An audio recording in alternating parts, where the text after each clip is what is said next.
नमस्कार, आप देख रहे हैं खबर दोपहर और मैं हूं आपके साथ विभा उपाध्याय। पटना से अब तक 5 संदिग्ध आतंकियों को गिरफ्तार किया जा चुका है।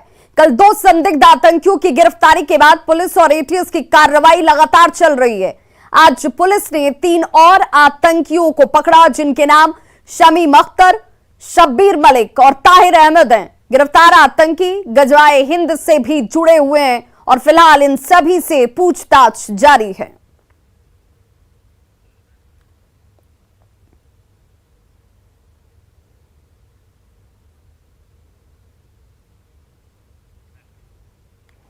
तो पटना से ये बड़ी खबर, जहां फुलवारीशरीफ मामले में बड़ी सफलता, 3 और संदिग्ध आतंकियों को गिरफ्तार किया गया और अब ये संदिग्धों की गिरफ्तारी की संख्या बढ़कर 5 तक जा पहुंची है। आतंकी जिन्हें 5 आतंकियों की गिरफ्तारी के बाद अब एक एक करके तमाम लोगों तक पहुंचने की कोशिश इस वक्त पुलिस की तरफ से। शमीम अख्तर, शब्बीर मलिक गिरफ्तार किया गया है, तभी साथ ही साथ ताहिर अहमद उर्फ दानिश की गिरफ्तारी की गई है, अरमान मलिक की गिरफ्तार की गई है।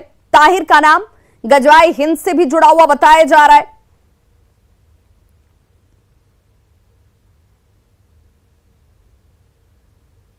तो ये बड़ी कामयाबी इस वक्त 5 लोगों की गिरफ्तारी के साथ ही और तमाम उन लोगों तक अब पुलिस और एनआईए जांच एजेंसियां जो है वो पहुंचने की कोशिश करती हुई, जिन लोगों ने यहां पर पहुंचकर ट्रेनिंग ली, जिनका मंसूबा देश में विध्वंस फैलाना, असामाजिक तत्वों के तौर पर ही नहीं, सिर्फ दंगा फैलाने की कोशिश नहीं, 2047 तक इस्लामिक राष्ट्र बनाने की मंशा इन सब ने पाल रखी थी। वहीं पटना पुलिस जिस जलालुद्दीन और अतहर परवेज की गिरफ्तारी को लेकर अपनी पीठ थपथपा रही है, उस नापाक मंसूबे की भनक इस कार्रवाई से 1 माह पहले ही फुलवारीशरीफ थाने के एसएचओ को लग चुकी थी। न सिर्फ थाने को इस बात की भनक लगी थी, बल्कि एसएचओ ने अज्ञात लोगों के खिलाफ एफआईआर भी दर्ज कर अनुसंधान करना चाहा था, लेकिन जांच उस रफ्तार से आगे नहीं बढ़ पाई। इस 1 माह के दौरान जलालुद्दीन, अतहर परवेज और उसके सहयोगी अपने नापाक मंसूबे को आगे बढ़ाते रहे। इस बीच पीएम मोदी का पटना में कार्यक्रम होता है। आतंकियों के नापाक मंसूबों की जानकारी आईबी को हुई, जिसके बाद आईबी की सजगता से फुलवारीशरीफ मॉड्यूल का भंडाफोड़ हो पाया। पुलिस की लापरवाही के बारे में विस्तार से बता रहे हैं न्यूज़ 18 संवाददाता अमित कुमार। पटना पुलिस एक बार फिर से सवालों के घेरे में है। सवाल इसलिए उठ रहे हैं कि जिस जमाउद्दीन और अतहर को गिरफ्तार करके पटना पुलिस अभी अपना पीठ थपथपा रही है, इसके संदर्भ में फुलवारी थाना जहां पे मैं मौजूद हूं, यहां के जो एसएचओ हैं, उन्होंने पिछले महीने यानी कि 11 जून को ही एक एफआईआर लॉन्च किया था। अज्ञात ये एफआईआर लॉन्च था और इस एफआईआर में जो है जिन बातों का उल्लेख किया गया था उसकी तस्वीर पहले मैं दिखा दूं कि देखिए ये एफआईआर जो है 153A, 295, 295A, 234, 120B, 3A भादवी की जो धारा है उसके तहत ये एफआईआर लॉन्च किया गया था। और इस एफआईआर में जिन बातों का उल्लेख किया गया था वो भी मैं बताता हूं कि मैं पुलिस निरीक्षक इकरार अहमद खान, उम्र तकरीबन 54 वर्ष, वर्तमान में थानाध्यक्ष फुलवारी के पद पर पदस्थापित हूं। दिनांक 10/6/2022 को समय करीब 9 बजे ये एफआईआर जो है लॉन्च की गई थी। क्या सूचना प्राप्त हुआ है कि कुछ असामाजिक तत्वों द्वारा सांप्रदायिक सद्भाव खराब करने के उद्देश्य से पैम्पलेट छपवाया गया है और इसे व्हाट्सएप ग्रुप जो है, विभिन्न व्हाट्सएप ग्रुप में इसे सर्कुलेट किया जा रहा है। जो थाने का नंबर है 9431822155, इस पर भी ये पैम्पलेट जो है वो आया है और इसमें साफ तौर पे जिन बातों को उल्लेख किया गया है कि डूब मरो, शर्म करो, शर्म करो, इस तरह से बातों का उल्लेख किया गया है कि फुलवारी के जो मुसलमान हैं वो जो है आप इकट्ठा होइए, नया टोला जो मस्जिद है वहां पे 10-6 को जो नमाज होगा वहां पे इकट्ठा होइए और देश में जिस तरह से मुसलमानों को दबाया जा रहा है, उन्हें परेशान किया जा रहा है, उसके खिलाफ आवाज बुलंद कीजिए। तो ये एफआईआर जो है एसएचओ फुलवारी ने लॉन्च किया था। बावजूद इसके पटना के पुलिस कप्तान जो है इस संदर्भ में उचित कार्रवाई करने की शायद उन्होंने उनके तरफ से जो कहा जा रहा है कि पूरी तौर पे आजादी नहीं दी गई थी। अभी भी जो है देख सकते हैं कि एसएचओ ऑन कैमरा फिलहाल बात करने को तैयार नहीं है, लेकिन वो थाने में मौजूद हैं और यहाँ तमाम जो पुलिसकर्मी हैं वो मौजूद हैं। और 1 महीने के बाद जब आईबी को ये सूचना मिली कि जमाउद्दीन और अतहर जो है वो इस तरह से नापाक मंसूबा फैला रहा है, नापाक मंसूबा जो है उसकी प्लानिंग कर रहा है, देश में विध्वंस फैलाने की कोशिश कर रहा है, तब जाकर के यहाँ पे पुलिस जगी और आईबी के इनपुट पे ये कार्रवाई जो है वो की गई। और अब पटना पुलिस, चाहे पटना के जो एसएसपी हैं मनोजीत सिंह ढिल्लो या फिर फुलवारी शरीफ के जो एएसपी हैं मनीष कुमार, ये अपनी पीठ थपथपा रहे हैं और कह रहे हैं कि हमने एक बड़ा जो है नेक्सस को क्रैक किया है और अनुसंधान चल रही है, अनुसंधान के बाद जल्दी कार्रवाई की जाएगी। लेकिन बड़ा सवाल ये है कि जब 11/6 को ही इस बात की संकेत मिले थे पटना के जो फुलवारी थाना, जहां की तस्वीर हम दिखा रहे हैं यहाँ के एसएचओ को, कि ऐसे असामाजिक तत्व जो हैं विध्वंस फैलाना चाहते हैं, देश के गद्दार जो हैं वो उन्माद फैलाना चाहते हैं, तो समय रहते उसी समय क्यों नहीं कार्रवाई की गई थी? सवाल बड़ा है। माकूल जवाब जो है ना तो एसएसपी के पास है और ना ही एएसपी फुलवारी के पास है। बहरहाल देखना होगा कि अब चूंकि इस मामले में गिरफ्तारी हो चुकी है तो पटना पुलिस जमालुद्दीन और अतर जो 2 लोग हैं, उसके साथ साथ एक और शख्स की जिसकी गिरफ्तारी की गई है, उसके खिलाफ किस तरह से एक्शन लेते हैं, क्या कानूनी कार्रवाई करते हैं। कैमरा पर्सन मनीष जुनेजा के साथ अमित कुमार, न्यूज 18 पटना। और पुलिस की इस नाकामी पर न्यूज 18 सवाल पूछता है कि आखिर 1 महीने तक क्यों सोती रही ये पुलिस?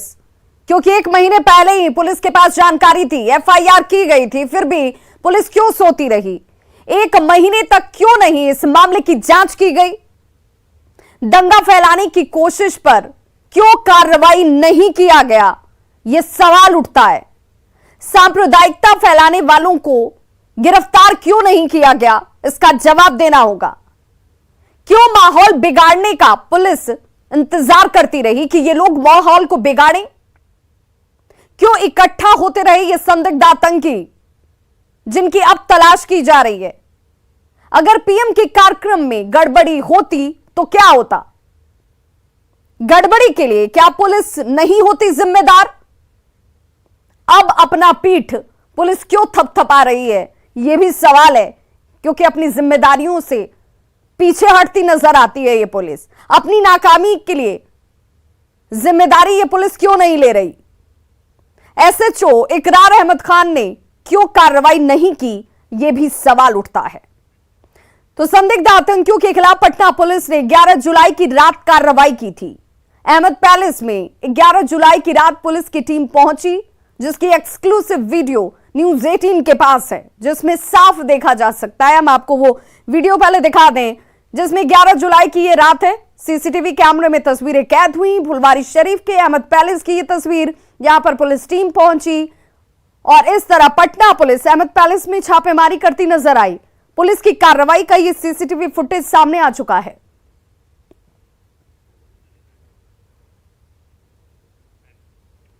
और इधर पीएफआई से आरएसएस की तुलना कर घिरे पटना के एसएसपी के खिलाफ बीजेपी और आरएसएस आक्रोशित है, नाराज है। राजधानी पटना में सड़क पर उतरकर बीजेपी और आरएसएस के कार्यकर्ताओं ने एसएसपी मनोजीत सिंह ढिल्लो के खिलाफ प्रदर्शन किया। एसएसपी के पोस्टर पर बीजेपी और आरएसएस के कार्यकर्ताओं ने कालिख पोता और उसे जलाया गया। साथ ही एसएसपी मनोजीत सिंह ढिल्लो को बर्खास्त करने की मांग की गई। क्या राष्ट्र विरोधी चल रहा है या पीएफआई की बुला है मैदान में? कौन राष्ट्र विरोधी है, कौन देशभक्त है? हम मांग करते हैं एसएसपी बर्खास्त हो, इस पर जांच हो। तो पटना एसएसपी मनोजीत सिंह ढिल्लो के विवादित बयान पर सियासी घमासान छिड़ गया है। बीजेपी के नेता मनोजीत सिंह ढिल्लो पर कड़ी कार्रवाई की मांग कर रहे हैं, तो वहीं जेडीयू एसएसपी मनोजीत सिंह के बयान पर कन्नी काटती नजर आ रही है। तो बहुत ही निंदनीय है। मैं ऐसे पदाधिकारियों के खिलाफ जो सरकार ने उसका संज्ञान लिया है, नोटिस भी उसको जारी किया गया है, लेकिन इमीडिएट ऐसे लोगों को महत्वपूर्ण जिम्मेवारी से मुक्त करते हुए इन पर वहाँ के माननीय मुख्यमंत्री जी से भी मैं आग्रह करता हूँ कि इस पर कार्रवाई करें। और मैं भारत सरकार के गृह मंत्री जी से भी, गृह मंत्रालय को भी इसके बारे में सूचित करूँगा। राष्ट्रीय स्वयंसेवक संघ इस देश में देशभक्ति का भाव जगाते हुए वनवासी क्षेत्रों से लेकर समाज के हाशिए के लोगों में, मजदूरों में, छात्रों में काम कर रहा है। उस संगठन पर इस प्रकार की तुलना कर देना सुनियोजित साजिश का हिस्सा है। मनोजीत सिंह पर कार्रवाई होनी चाहिए। सरकार उस पर सख्त कार्रवाई करे, क्योंकि ये बयान राजनीति में और सामाजिक जीवन में कटुता पैदा करने वाला है। आरएसएस किस प्रकार से काम करती है और आज उसके बनाए हुए कैडर आज देश के कई राज्यों के मुख्यमंत्री हैं, देश के प्रधानमंत्री अटल बिहारी वाजपेयी से लेकर नरेंद्र मोदी जी तक हैं। देश को कई ऐसे गृह मंत्री दिए जिन्होंने देश की सुरक्षा और रक्षा के लिए काम किया, चाहे वो आडवाणी जी हों, चाहे अमित शाह जी हों। देश के रक्षा मंत्री राजनाथ सिंह संघ परिवार से आते हैं। तो जिनको इतना ही नहीं है तो निश्चित रूप से उनको पूरे उनकी अज्ञानता के कारण आज पूरे देश में जिस प्रकार का उन्होंने वातावरण बनाया उनके स्टेटमेंट से, वो सही में आपत्तिजनक है और उन पर इस पर संज्ञान लेना चाहिए डीजीपी को। कर रहे हैं, कानून का राज है और कानून का राज में कोई न किसी को बचाया जाता है न किसी को फंसाया। का कार्य चल रहा था। अरे वो अलग बात है, वो पुलिस अपना काम कर रही है, हर बात पर प्रतिक्रिया थोड़ी दिया जाता है। सर एसएसपी का बयान आया, एसएसपी का बयान पर सर बीजेपी की अभी बीजेपी की अपनी पार्टी की प्रतिक्रिया है, उनकी अपनी विचारधारा है, वो अपने विचारधारा पर काम करते हैं। एसएसपी के बयान पर सर कुछ कहना? अरे एसएसपी के बयान, एसएसपी पुलिस प्रशासन है, वो जांच कर रही है, वो पुलिस प्रशासन उसके लिए सक्षम व्यक्ति है। हाँ। नालंदा जिले के भागन बिगहा में निर्माणाधीन 4 लेन पर तेल से भरा टैंकर अनियंत्रित होकर गड्ढे में पलट गया, जहां ग्रामीणों में तेल लूटने की होड़ मच जाती है। मामले की जानकारी पर स्थानीय पुलिस मौके पर पहुंची और लोगों को यहां से खदेड़ा गया। वहीं इस घटना में ड्राइवर और खलासी घायल हो गए। बताया जा रहा है कि रिफाइनरी तेल टैंकर बंगाल से भरकर पटना जा रही थी और तभी यह हादसा हो गया। वैशाली के मोहद्दीपुर गांव में पूजा का प्रसाद खाने की वजह से 44 लोग बीमार हो गए। बीमार लोगों में महिला, पुरुष और बच्चे तक शामिल हैं। बताया जा रहा है कि गांव में ही एक पूजा का कार्यक्रम हुआ। पूजा के बाद सभी लोगों ने प्रसाद खाया था, जिसके बाद 6 लोगों को उल्टी होने लगी और अगले दिन गांव के 44 लोग बीमार हो गए। कुछ बीमार लोगों को अस्पताल में भर्ती कराया गया और फिलहाल गांव में मेडिकल टीम अब तक नहीं पहुंची है, जिसे लेकर लोगों में नाराजगी भी है। कैसे स्टार्ट हो गया कि प्रसाद ही इतने समय तो खाइली बाकी नहीं पर से बस। बिहार के पूर्व डीजीपी अभयानंद अब लेखक के रूप में लोगों के सामने आ रहे हैं। वो अनबाउंडेड अभयानंद नाम से एक पुस्तक लिख रहे हैं, जिसमें उन्होंने अपने जीवन के तमाम पहलुओं का जिक्र किया है। ये पुस्तक उन्होंने कोविड के समय में पूरी की थी, जब वो 2 सालों तक अपने घर से बाहर नहीं निकल पाए। पूर्व डीजीपी अभयानंद से बात की न्यूज़ 18 संवाददाता धर्मेंद्र कुमार ने। हमारे साथ अभी पूर्व डीजीपी अभयानंद सर हैं और हम इनसे बातें करेंगे इनकी नई भूमिका को लेकर। इनकी पुस्तक आ रही है, इस पुस्तक के बारे में क्या है पुस्तक में और कहां से कॉन्सेप्ट इस पुस्तक के द्वारा लिया गया है।